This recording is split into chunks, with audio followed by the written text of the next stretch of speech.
디모데전서 2장 1절에서 2절 말씀 제가 봉독해 올리겠습니다.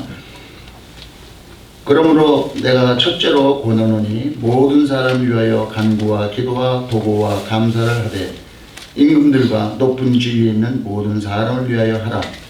이는 우리가 모든 경건과 단정함으로 고요하고 평안한 생활을 하려 함이라. 아멘.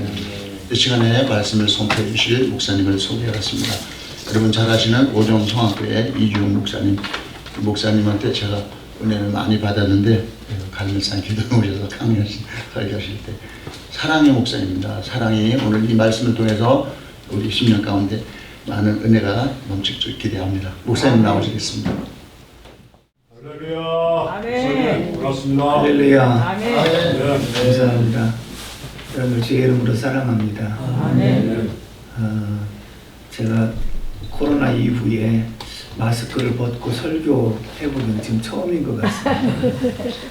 이게 또 우리도 있어서 벗었는데 제가 마스크를 착용하고 설교했던 이유 중에 하나는 일단은 다른 사람들에게 또 관에게 책을 잡히지 않는 게 좋겠다. 그래서 우리가 방역수칙을 철저하게 지키고 예배드릴 수 있다고 하는 것, 그게 참 소중하다 해서 그렇게 했습니다.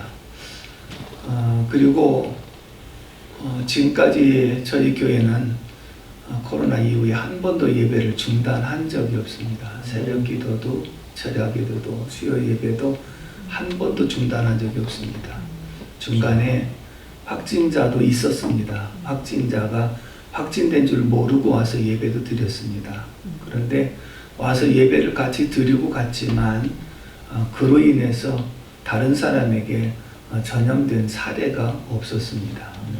확진되었던 사람들 여러 사람이 있었는데 다 격리 수용됐지만 가서 한 일은 밥만 먹다 왔다 그랬습니다. 우리가 위드 코로나로 가는 것 진작 갔어야 된다는 것이지요. 그래서 저희들은 확신하기를 코로나가 걸려도 아무런 상관이 없다. 그냥 감기 정도로 생각하고, 심지어 우리 권사님은 가서 약 한 번 먹지 않고 주는 도시락만 잘 먹다가 쉬고 왔다. 그리고 또 돈까지 받아요. 그리고 자가격리한 사람들 끝나고 나면 돈을 2주치 해가지고 또 많이 받더라고요. 이런 모든 것이 참 모순되다라고 하는 생각을 가졌고, 오늘 일단 늘 기도회를 하고 계시다는 이 자체는 청회장님의 의지가 중요한 것이고, 그 다음에 함께 하시는 여러분들이 있기 때문에 가능한 줄로 믿습니다.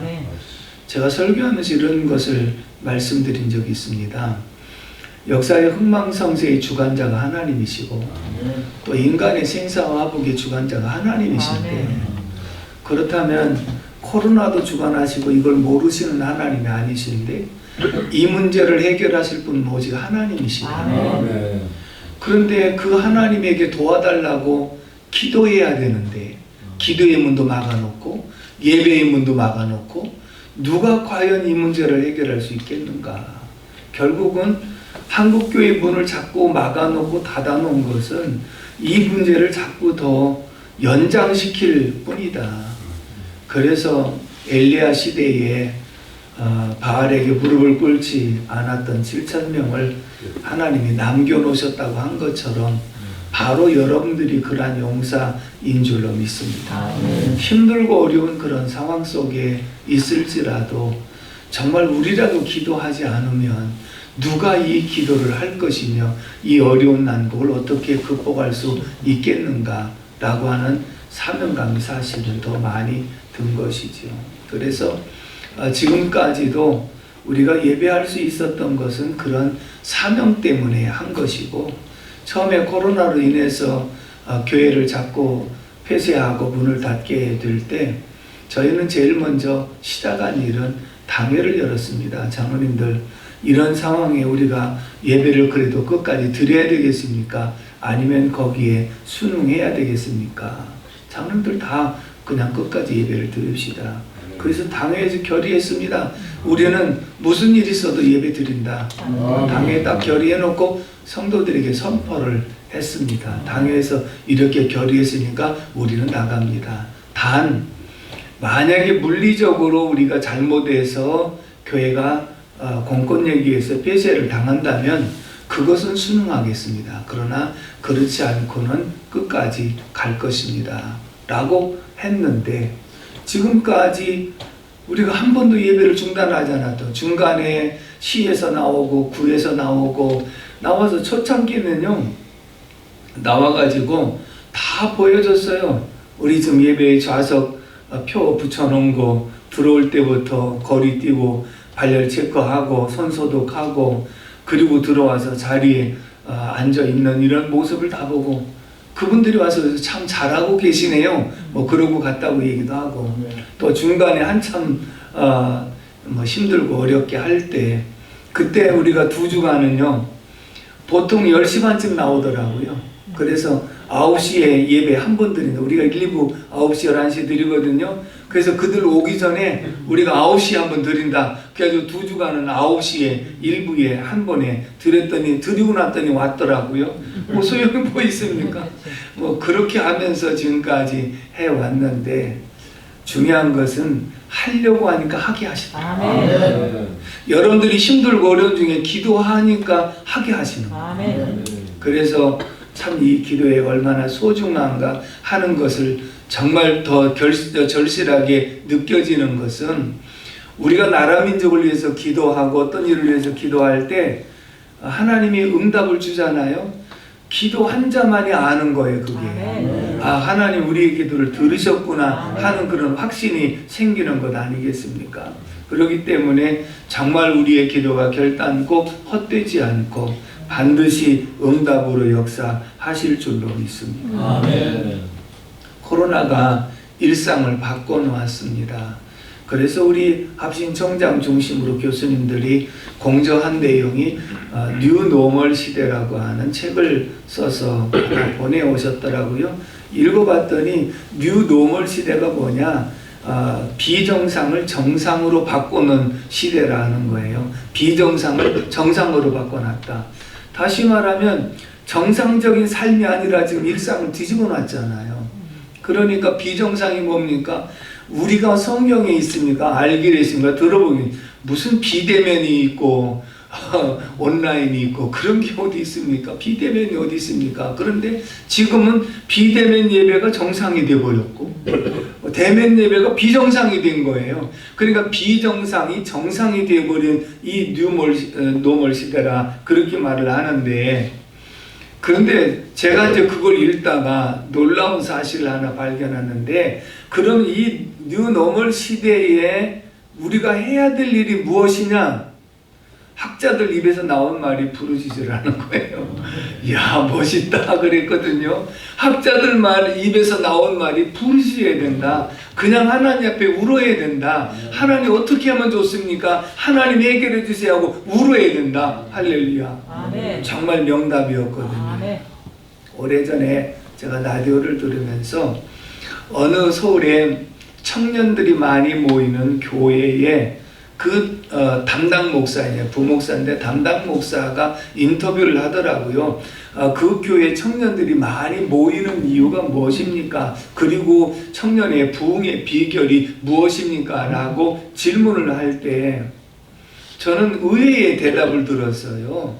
왜? 우리가 생각하면 청년들을 더 이끌기 위해서 뭐 찬양을 뭐 앞세웠다든지 아니면 뭐 행사를 앞세웠다든지 이렇게 말할 수 있을 텐데 그 부목사님 입에서 나온 말이 무엇이냐면 전통 예배입니다. 의외의 대답을 들은 거예요. 청년들이 부흥하는 비결이 전통 예배에 있었다.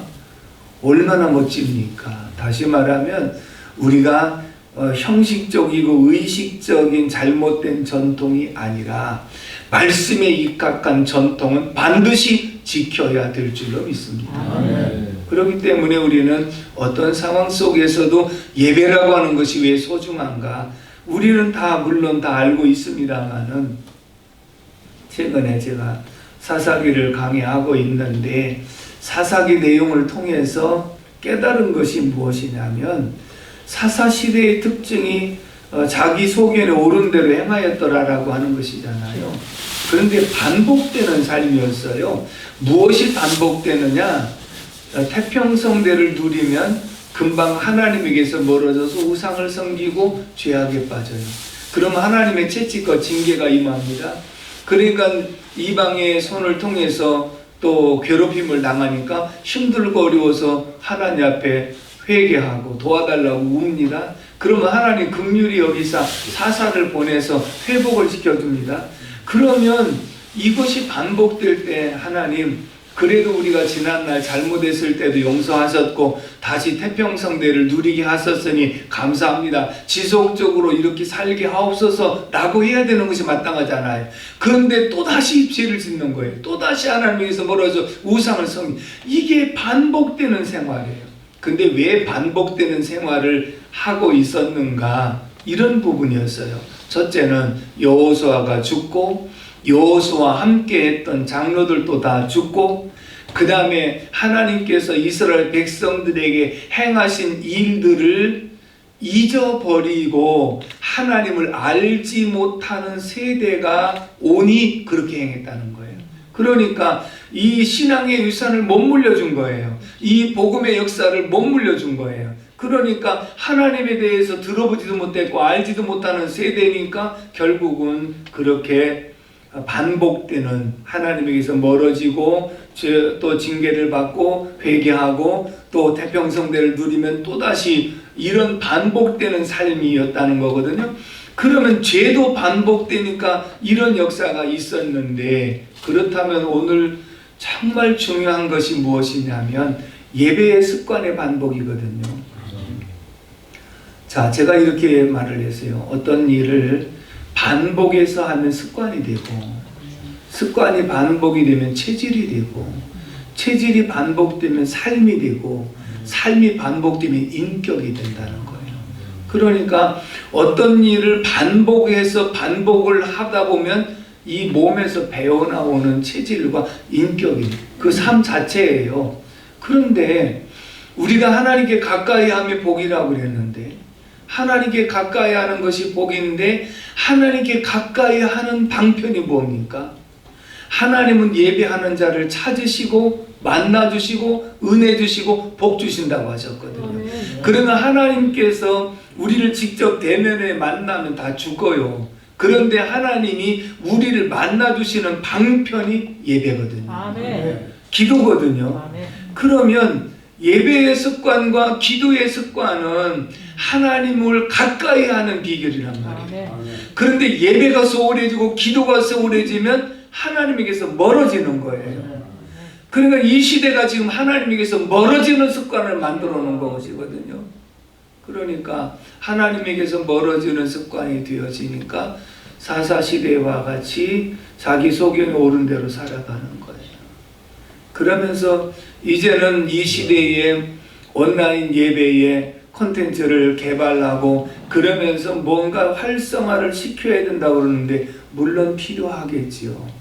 그러나 그보다 더 중요한 것을 잊어서는 안 되는 것은 우리 기성세대는 정말 전통적으로 지금까지 예배 생활 습관이 되고 체질이 돼가지고 이렇게 예배를 안 드리고는 예배 같지 않아요. 그래서 우리 신앙은 지켜나가는 거예요.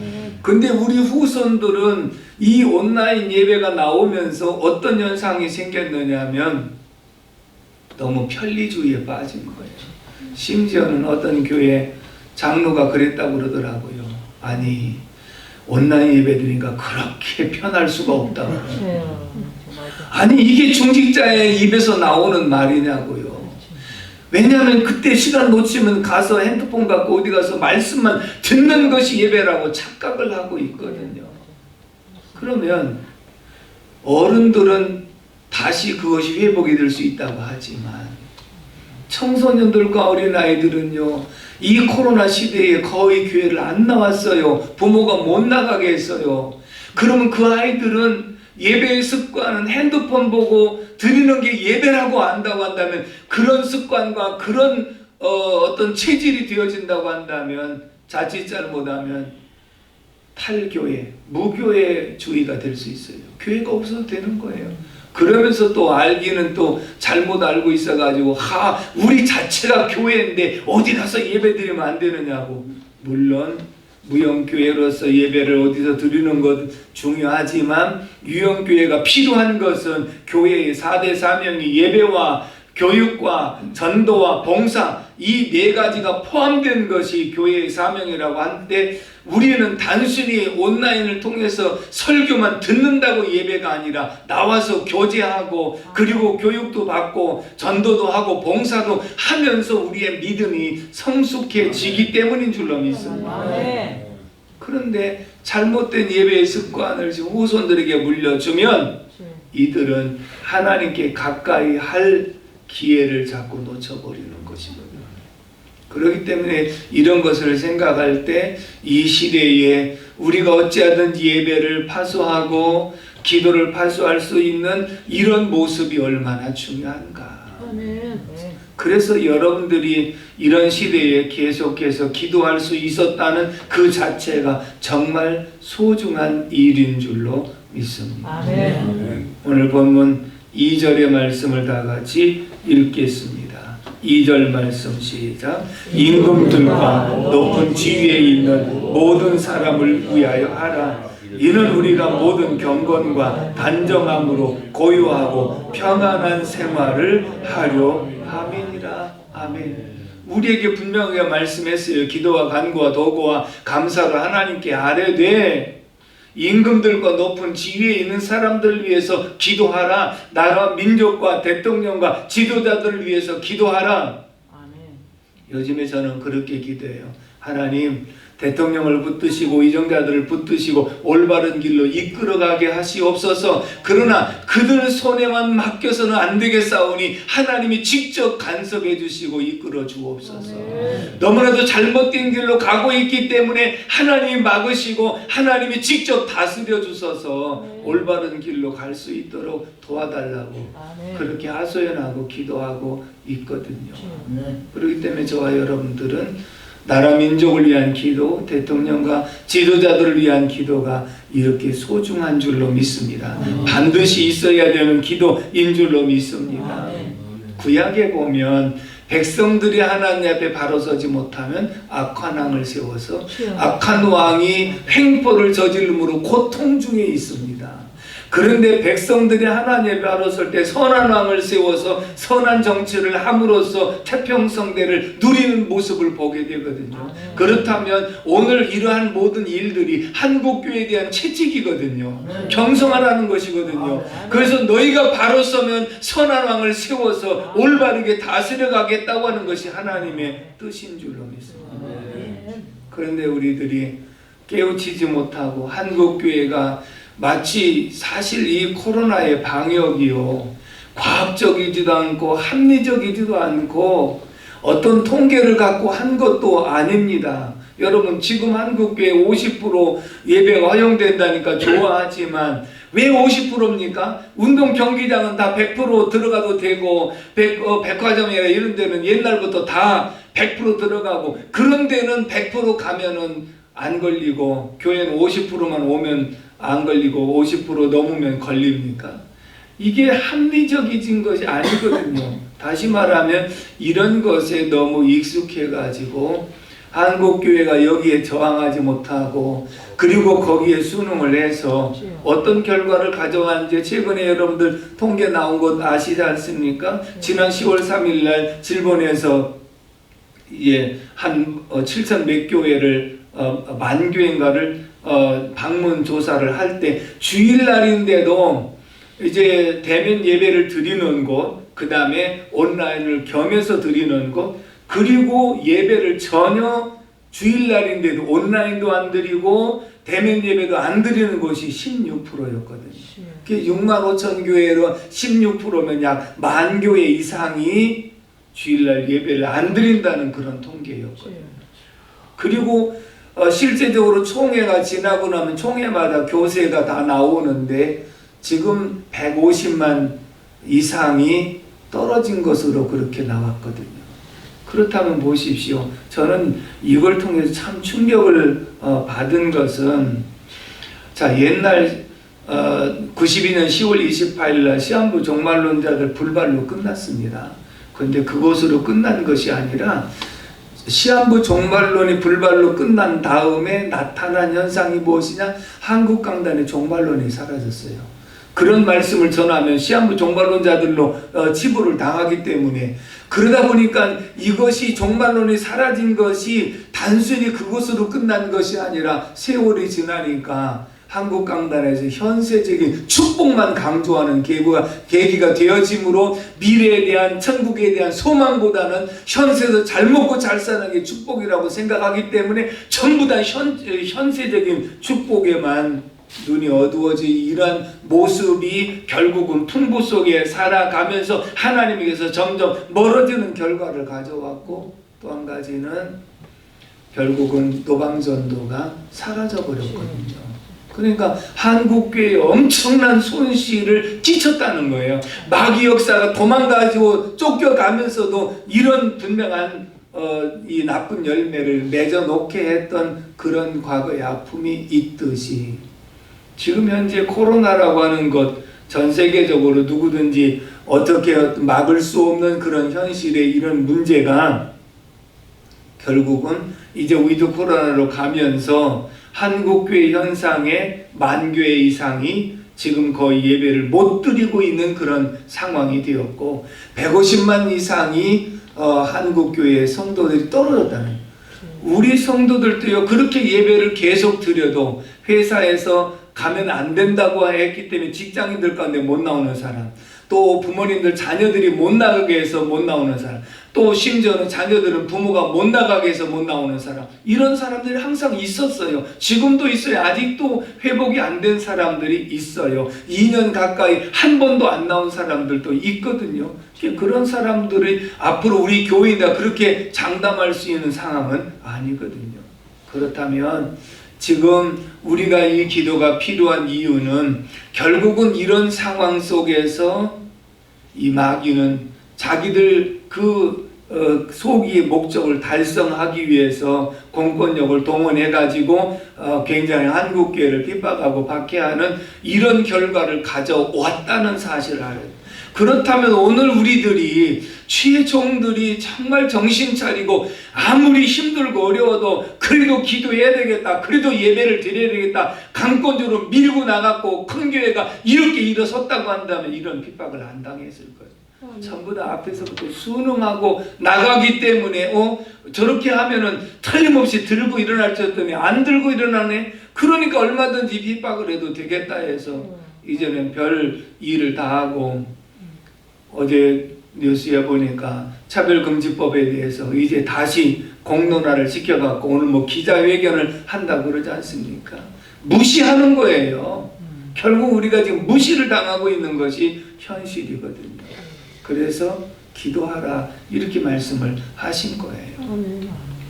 과거에 우리가 6.25에 이제 부산 일부 지역만 남았을 때 이승만 대통령이 한국교회를 향해서 나라 민족을 위해서 기도하자고 요청하셨고, 모두가 눈물로 금식하며 하나님의 기도할 때 5,000분의 1에 해당되는 인천 상륙작전을 성공적으로 해서 서울을 수복하지 않습니까? 기도의 힘이라는 것을 분명하게 우리는 지금까지 역사 속에 보았습니다.